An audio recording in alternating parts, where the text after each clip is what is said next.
Welcome back to Unraveled Game Thoughts. I am here with my top 100, and we have numbers 41 to 50. Once again, I need to get my phone out here so I can check out the designers and producers in BGA. So let's do that real quick. Not BGA, BGG. Do the right thing here.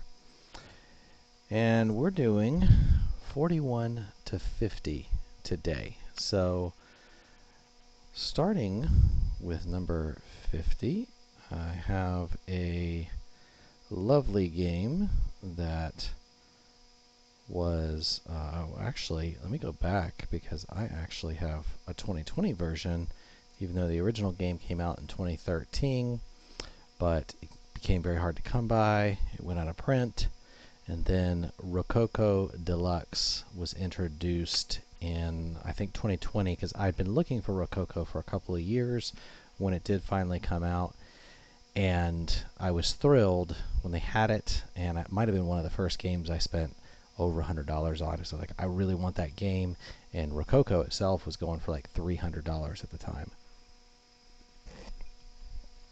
And the Deluxe was a fantastically designed tool art. I think it was it Eagle Griffin that came out? It was Eagle Griffin that produced it. Designed by Matthias Kramer and Stefan Maltz and Luis Maltz. But it is still to this day a solid 50 is probably a good solid spot for it when I think about my top 100. It kind of has that role of not being one I'm always wanting to get to the table, but it really is a game I like to get to the table. I feel a desire to at least a couple times a year. It's not hard to teach. It's kind of fun because of all the really nice bits and pieces. It's got some nice mechanics, a little bit of what you might call area control, where you're putting the dresses to try to get majorities in certain areas on the table. And the card mechanic is really interesting, where you kind of start with your deck of cards, and they tend to be fairly low power cards, and one of the actions in the game is upgrading one of your cards, which essentially gives you an extra turn, because, when your cards are gone, that's when you don't have any turns left. You're basically playing 3 cards. Each turn you're selecting 3 cards out of the available cards that you haven't yet played. You're playing those 3 cards, but when you use one of your cards to obtain a new one, that new one can be used that turn. So it's not losing a big action to get a card, but it does cost money, and trying to use your actions wisely between creating outfits, selling outfits, versus placing outfits to get the area control, versus placing decorations that can get you some more money bonuses between rounds and such. It's a pretty, I'd say, a good, solid, medium weight game. It probably takes about, it says 60 to 120 minutes, but I haven't found that it really takes that long to play. It might take 2 hours if you have some long-winded thinkers, but I think even with 5 players, I feel like we were able to do it under 2 hours. So it's not that long. If you only have 2 or 3 players, I'd say an hour is probably about right, maybe an hour and 15. Pretty nice, very nice box, so it's not hard to get out and set up. Pretty quick setup, and I always feel like I get what I wanted out of the game every time we play it. So fantastic. Rococo Deluxe, recommend it. A little bit pricey, so if you're not willing to pay a little bit more for a game that's only medium weight, I could totally get that. But I have been able to get my family to play this game a decent amount, so for me, that often makes it a little bit more worthwhile if I can get my family to the table. I'm okay putting out a little bit more cash to do that. Number 49 is another Garfield game, and this one, I kind of tend to go up and down on it, but every time I play it, I enjoy it. Now, I have played this game with the expansions, and to me, I don't feel like it needs the expansions. I don't find that they add enough to the game for me to warrant the time it takes to play through the game, adding the expansion, because I think it does add a significant amount of time to the game. Um, I think our 4-player game of this took probably 2.5 hours, maybe 3. It was fairly long, and I didn't feel like it was. I found myself wanting the game to end. Like, let's just end the game, and not enjoying playing as much anymore. Whereas the base game, I really like the base game. The base game is very pleasant. It's the right length. It feels just right, and the expansions feel a little bit bloated to me. It's Viscounts of the West Kingdom. I haven't said it yet. Viscounts of the West Kingdom by S.J. McDonald and Shem Phillips, and by Garfield, published by Garfield Games. So it's a beautiful game. It has some lovely mechanisms. It's got some of that art by Mihajo Dimitrievsky, and I like his art. I think it's really pretty, and reminds me of an old comic book artist I used to like back in my high school years. Stephen Platt, I think was his name. I thought his art was very evocative for me, and so I think Mihajo's art is similar. Probably pronouncing his name wrong, but Viscounts, I think by itself is a good game, and by itself, without any expansions, it hits my 49. Probably some room to move up and down over time, but I do feel like it's right in this range where I usually want to play it a couple of times a year. I'm not driven to get it to the table or to convince other people to play, but I do really enjoy the game myself and find it pleasant. So that's 49. Moving on. Number 48 this year is another one of those games that's kind of in a, I want to play it more. I'm not 100% sure where it's going to end up landing long term, but that is Tabonisi Builders of Ur. You might call this one of the T games. I can't think it falls into that realm of the T games, and I honestly cannot remember who made this one. I know it's one of the famous fellas here. So it's David Spada and Daniel Tassini. Tassini is who I thought was on it, but I figured there was somebody with him. So David Spada and Daniel Tassini. And this is, one, it's a very pretty game once you've played the full game and you look at what you've built. Collectively, you've kind of built a fun-looking city with these building tiles stacked up. There's gardens going through them a lot of times. So it looks very pleasant once you build it. It's got some good bonuses that trigger off the actions you take. It does have a little bit more of that Euro-y feel to it as far as art goes. So it doesn't like hit me as pleasant to get to the table as some other more vibrantly colored games. But it doesn't mean it's bad, and it actually is pretty enjoyable once you get it and you start playing, and the tiles are pretty nice, and the way the different it's like you roll dice, and you're going to put the dice in boats, and the number of dice that are in, like, each boat's going to have some number of dice, but I don't think they all have equal numbers of dice. I forget what the mechanism is that determines how many dice each boat gets, but when you go take an action, you want to go to a space where you can take a boat and take an action from that boat, and the dice number is going to dictate, I think, where you go next after that action. And then you take an action, and you have this kind of like an architect and a builder, and your architect goes in front of your builder, and then your builder follows the architect, and it kind of follows this mechanism. And it's a lot of times the dice and the boats a little bit that are kind of dictating what's available to you, but when a certain number of boats run out, it triggers, I think it's a scoring round, that you're going to get some points, you're going to refill boats, and you're going to go on. I think it's just 2 halves of the game, if I'm not mistaken. It's been a minute since I played, but it is a fun game. It's one of those games that's kind of like, sometimes I'm like, well, I'm not getting into the table as much as I want, but I have played it with my wife, and she enjoyed it when she played it. So I think we'll probably be able to get it to the table again. It's not as bright and vibrant as others, so it's not easy to sell to people because it probably looks more Euro-y and boring when you get it to the table. But once you start playing, you start building up the tiles, you start seeing how all the mechanisms work together, it's pretty fun. So Tabanisi is scored at 8.59 for me. And so we're getting up to higher scores here as we move on. These are games that I'm pretty much anybody could say, hey, do you want to play that? And I'd probably be like, yeah, let's go ahead and get that to the table, because they're games I was edging into, like I could almost play these every day or every week and be content with that. Obviously, there's too many games out there, so we can't do that. But moving right along, it's another game that kind of falls in a similar realm. Praga Kaput Regni is my number 47, and I think this is Luciani who created this one. Designers, Vladimir Suki. Okay, it's another Vladimir Suki game, and this is published by Delicious Games.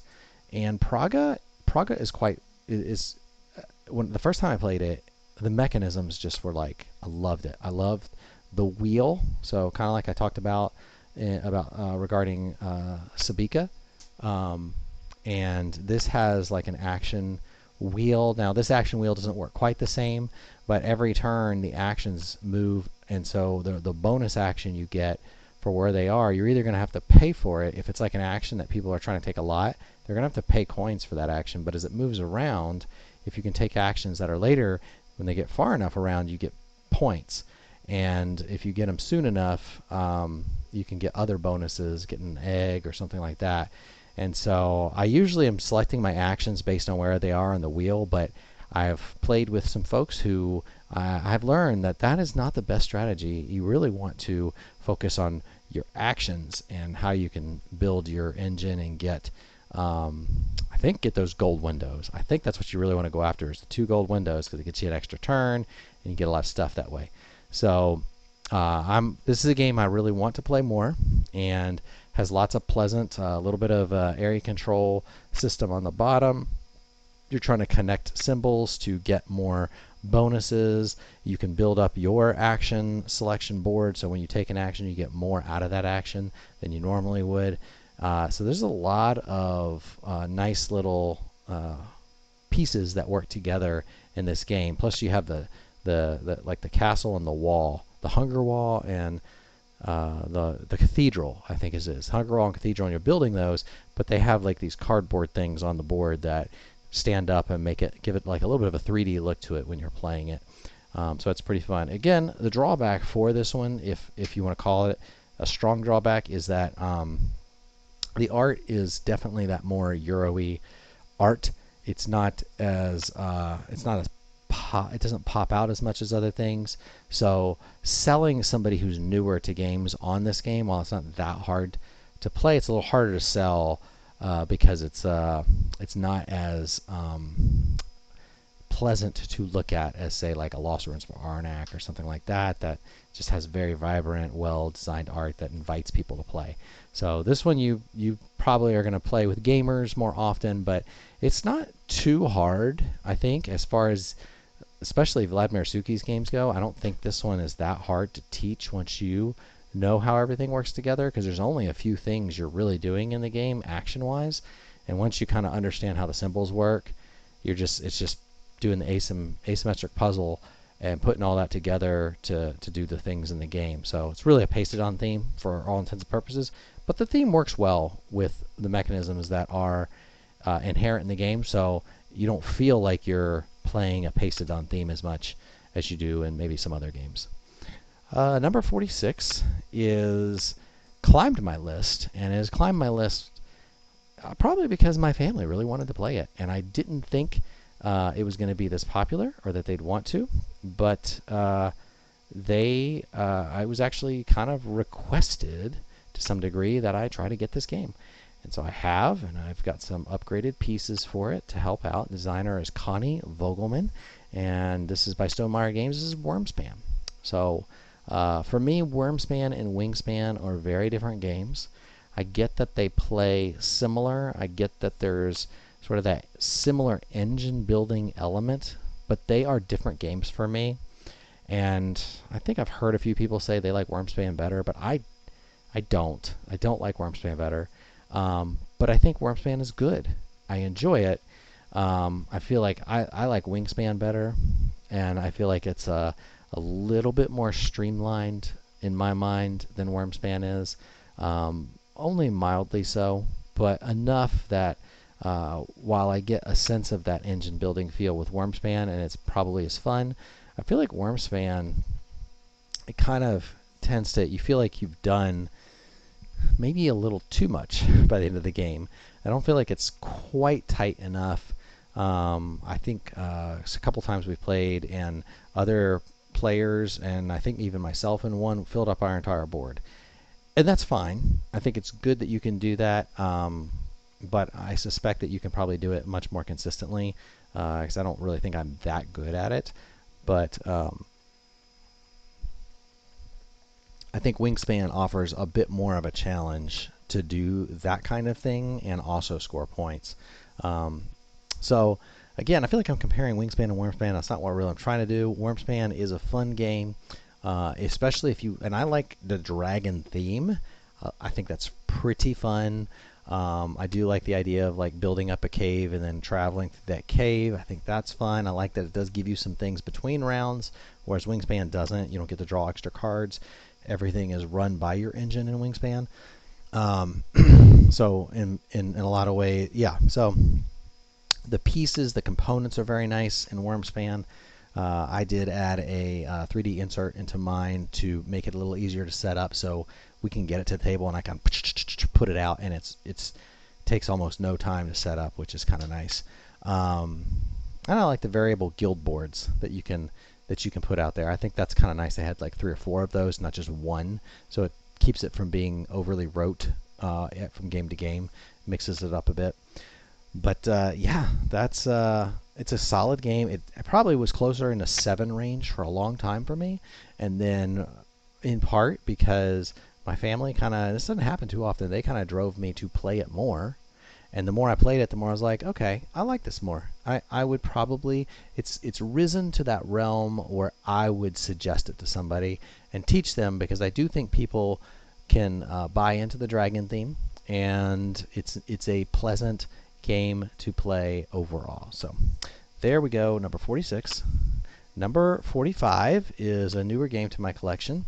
I forget when I actually kicked it. I think it was last year. And it arrived about a month ago, something like that. And it is Undergrove by the designer of, you got it, Wingspan. Elizabeth Hargrave and Mark Wooten worked together on this game, Undergrove, and it's published by Alderac Entertainment Group.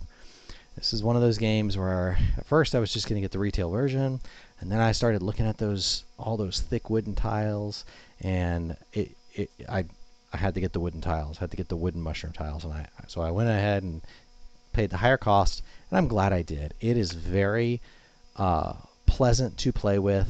I'm not sure in the long run where this game will land. I think it's going to take probably 8 or 9 plays before I really feel like, is this going to end up dropping into, I wouldn't say it ever get lower than like a high 7, or is it going to rise with more plays and kind of seeing how some of the strategies can interact with one another. It remains to be seen. This is very different than Wingspan. This is nothing like that.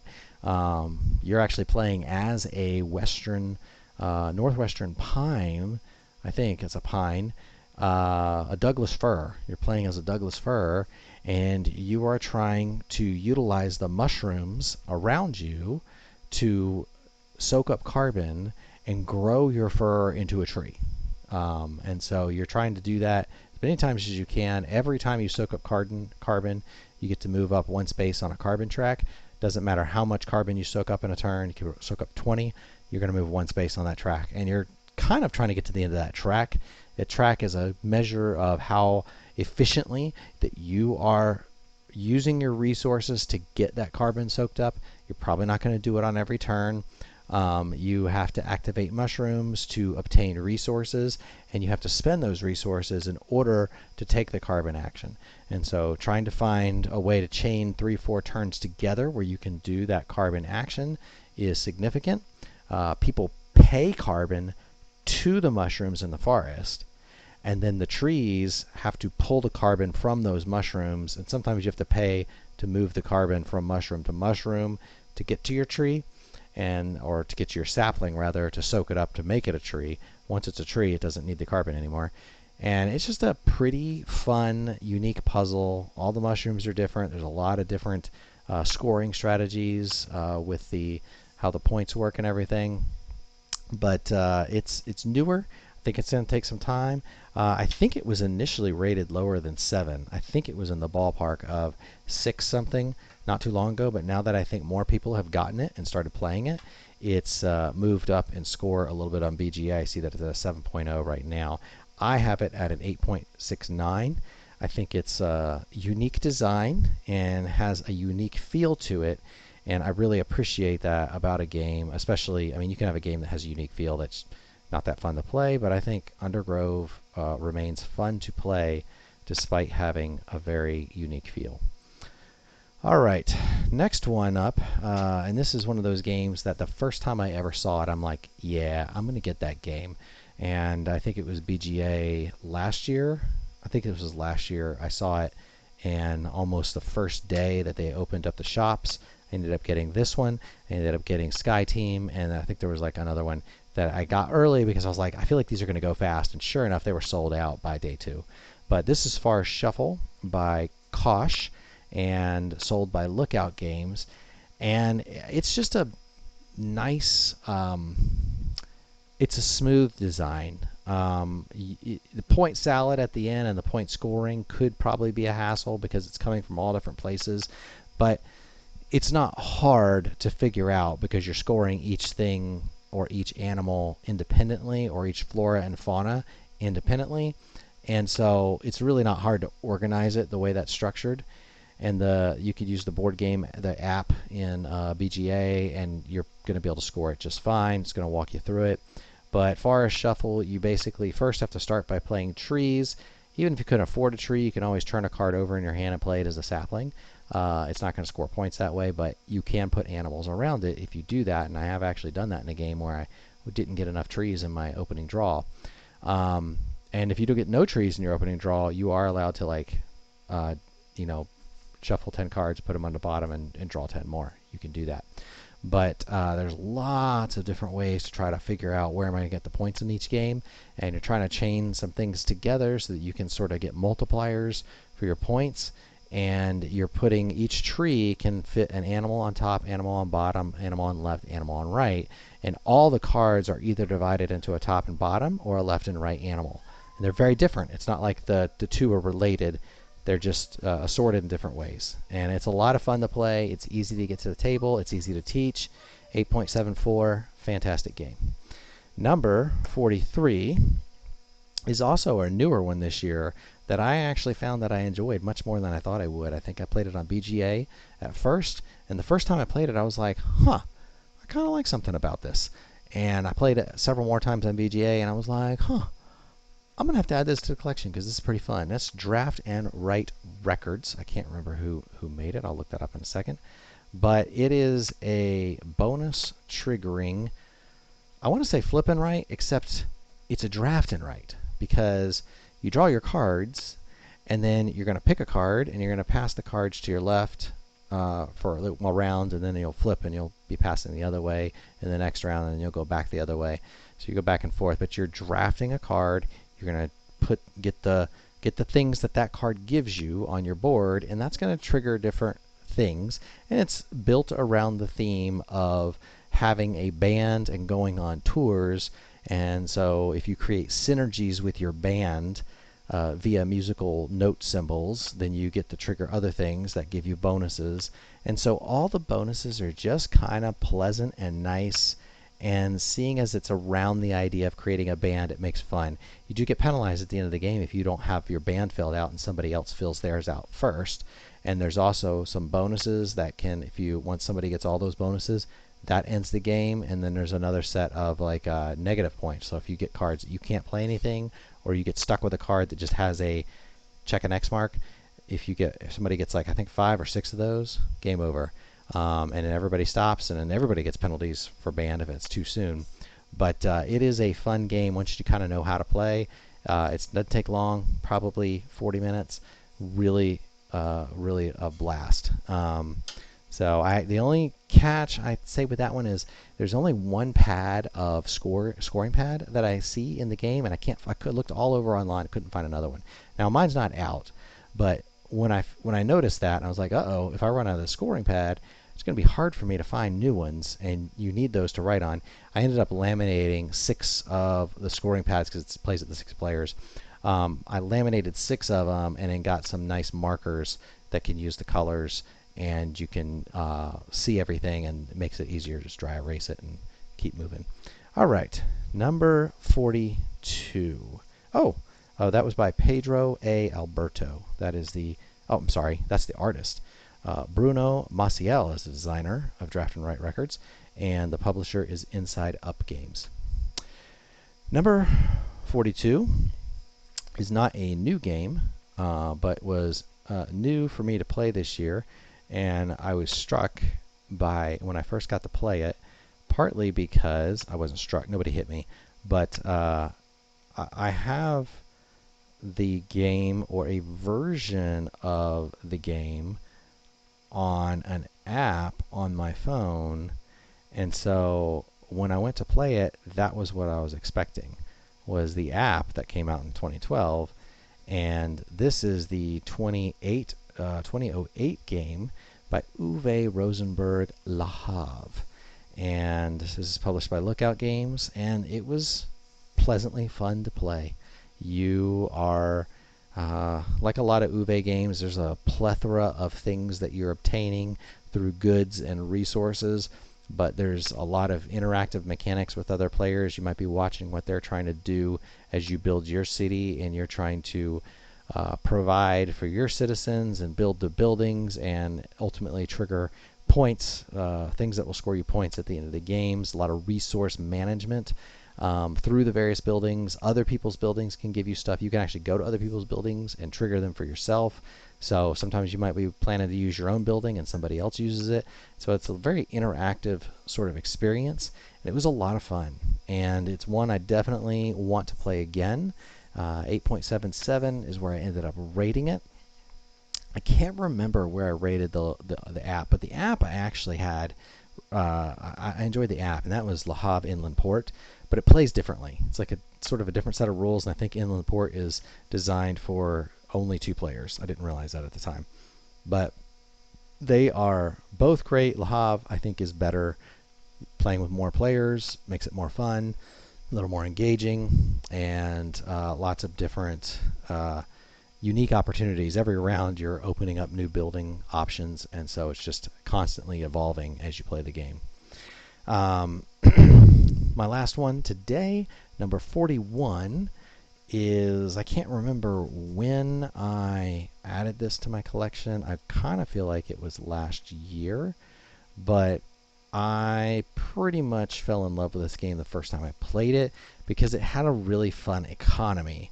And I really enjoyed the idea that everything in the game, every card, art otherwise, has a value. That's Art Deco. Even the money has a value. And any one of those things can sort of be driven up so that its cost eventually causes the end game trigger. And you are collecting art in Art Deco. You're either buying it and putting it into your hand. Every time you buy a piece of art to add to your hand, basically, you are increasing the value of that particular type of art. Every time you gain a coin, you are increasing the value of money overall. Even though you can't spend it for more than it is, the money that is, it's still, you buy a 5 coin or whatever, it's going to be a 5 coin. But the art does go up in value. So if I buy a particular type of piece of art and it drives the value up, and that art starts the game out probably being worth 1 to spend towards something else, but then it could be driven up to being worth 5 or 6 later in the game, and they could use it to then put other art pieces into the museum. And you're trying to, I like the way the museum is set up, where like the only time you get the scoring at the top of any section of the museum is if you fill that museum section up and take all the potential art that museum is looking for. So they start the game looking for certain types of art and a certain number, anywhere from like 3 to 5 pieces. And when a museum fills up, that means, number one, you can't put more art in that museum, but number two, now it will score at the end of the game.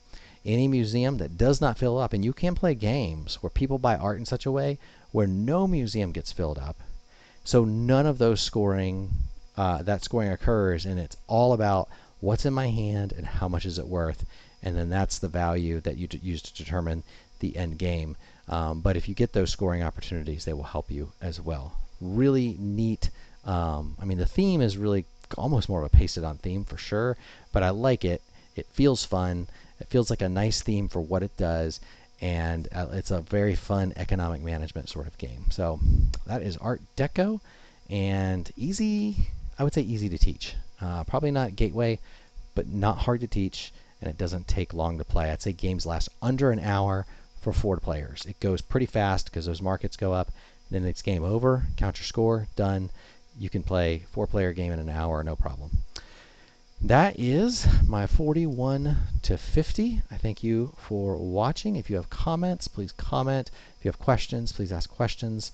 And we will move on to the next 10 as soon as I get around to recording it. Have a great day.